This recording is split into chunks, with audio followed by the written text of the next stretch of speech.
Sharifah Syaira dan rakan-rakan pergi open house dan wedding anniversary Maria Tunku Sabri yang ke-29 tahun yang dibuat di Joe Resort dan Hotel di Genting Highland. Tak makan naik genting. Antisocial betul lah. Bibir semua merah. Dede pun merah.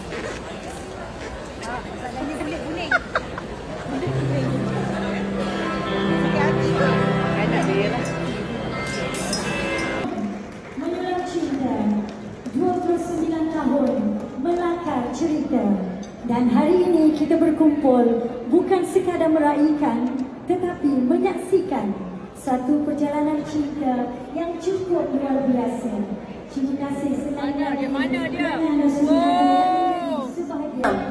Semoga perkahwinan akak kekal sampai ke jannah. Ya, abang. Something that I have to tell about abang, sebenarnya relationship kencana. Allah, tak suka menangis. Relationship ni with Kak Maria dengan Abang Nazri, it been so long. My life journey, I've been